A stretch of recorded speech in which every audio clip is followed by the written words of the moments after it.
What's up, guys? It's the one and only, and I'm going to bring you guys today The Last of Us review, since I have finished the game now. So we're just going to be review, or I guess we'll just review the whole game as itself, because I did play a little bit of multiplayer. So we're going to start out on the fantastic, the #1 story mode I have ever played and or completed in my life. Now, from that little statement, you guys can tell my status, my stand on how good this game is.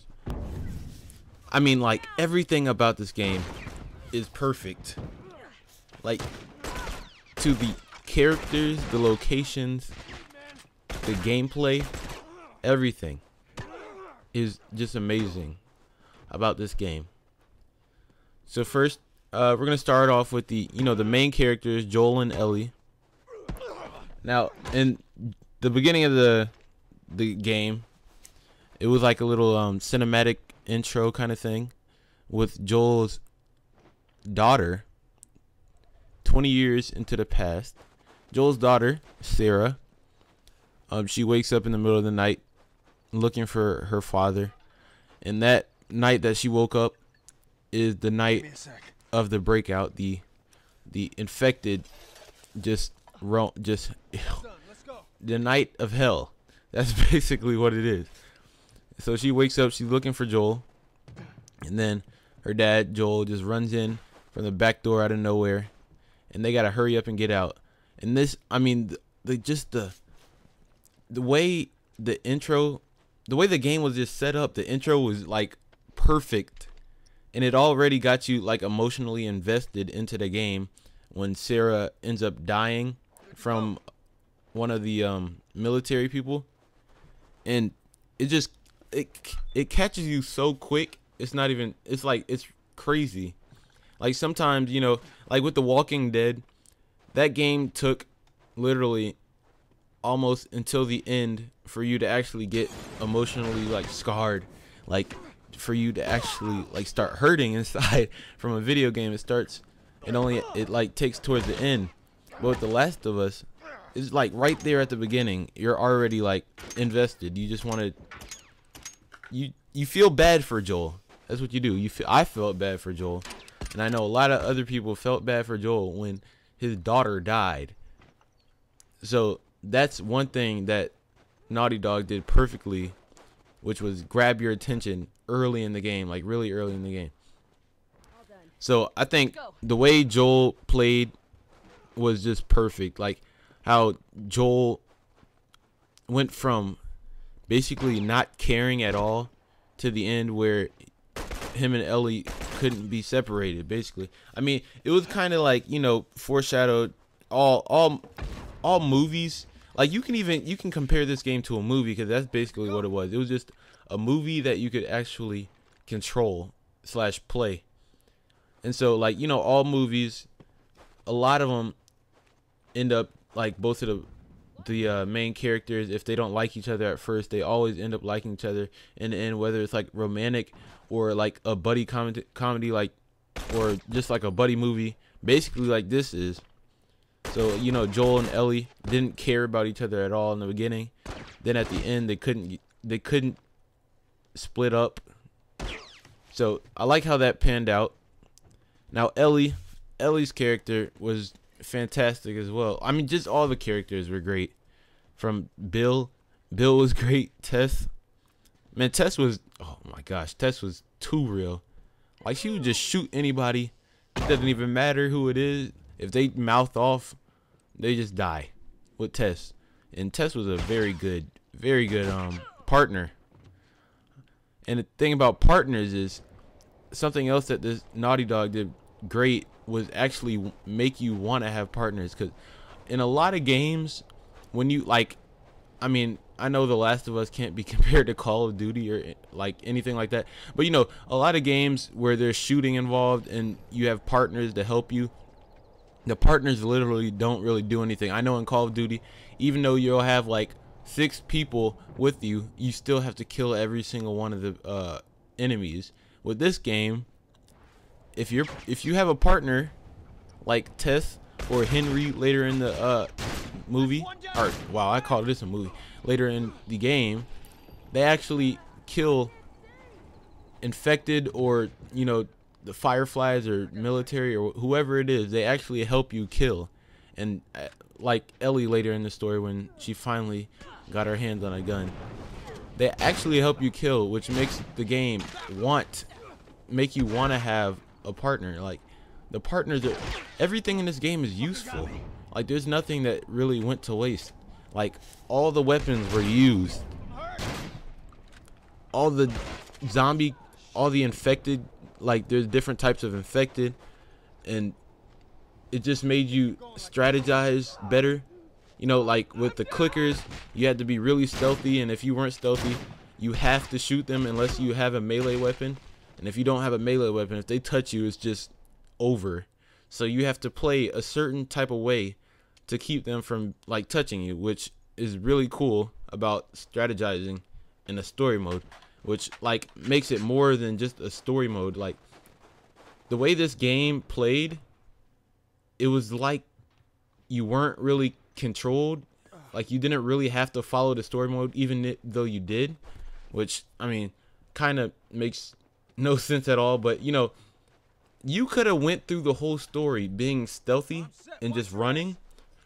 You could also go through the whole story just being crazy and shooting up everything that you see, like no stealth whatsoever. Now, I tried to be as stealthy as I can, but that just did not work out for me. So a lot of times I did just shoot up, or I just literally just ran through the whole entire part. And I mean, that was a good thing. At least they don't block you off and force you to kill every single one of them. You could just run through. The only time I remember them forcing you to kill every single one of them is when you were in the parking lot of the little high school, and you couldn't get the little notification about the ladder on top of the bus without killing all the infected. But I didn't even mind that, because it's like one time out of like 30 chances you get to be stealthy or just be reckless, which I really like that about the game.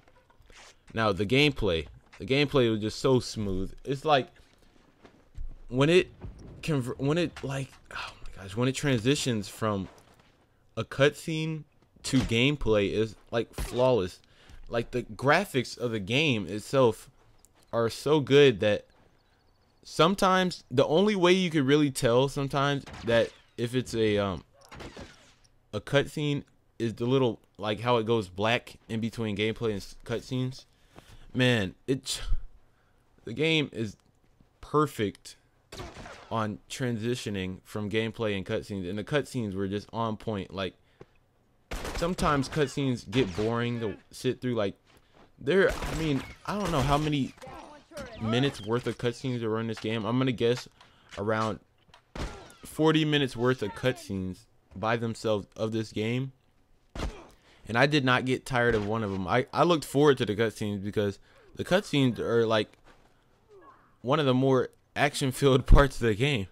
Like, my favorite cutscene, and it's not like because he killed himself, but it was because it was like, really, it was crazy. One of my favorite cutscenes is when Henry had to kill Sam, his brother, because Sam had turned. Then Henry ended up killing himself. Man, that was like a 5-minute cutscene, but the cutscene was just so like attention grabbing. The whole game. I never lost my interest in the game one time. The whole entire time I was playing the game, I was invested and I was interested. I never got tired of the game. The only reason I would have took a break is because I had stuff to do. But other than that, I played this game at least for 2 hours every day, because the game is just so fun. Like, I don't know. I really don't know. I've never played a game, more or less a story mode, so fun. And I get tired of story mode so quick. And it's crazy because this is the only series on my channel that I've actually completed. Like, I've always started a series then ended, and I'm proud of myself for being able to complete this, because this is one of the series that actually kept you wanting to play it. Like, I know I started off a 2K13 series. I posted 3 videos and just stopped. I tried to start a Madden series, posted 1 video, stopped. This I had fun posting this series. Like, a lot of the 2K13 and Madden 13 series, I stopped posting them because I wasn't really enjoying. It felt like work. Like, I had to do this, but I wanted to make videos on this game. And I mean, this game is probably the best exclusive title, whether it's exclusive to Xbox or PS3. This is probably the best exclusive title in the gaming industry right now. I just want to congratulate you, Naughty Dog, for making a great game. And I really hope they find a way to make some sort of a sequel. Maybe they can make like a prequel wouldn't really make any sense. Maybe they can make some sort of a sequel to this game. And if they do, I'm looking forward to it on a PS4. Because if the game played like it did on a PS3, and then they convert it over to the next generation console, oh my gosh, they would be making 2 of the best games of the years. And oh my goodness, I can't wait. Even though there's nothing, they haven't said anything, I still can't wait. I might even play their next main story mode. Whew. Naughty Dog has gained a fan from this game. And if y'all haven't played this game yet, I really recommend you guys. I mean, actually, it wouldn't really make any sense to play the game after you guys watched all my videos. You would already know the end. But yeah, disregard what I said. Even though, just go ahead and play the game if you want to. This game is that good. You can play it over and over again. But until then, I'll talk to y'all later. Deuces.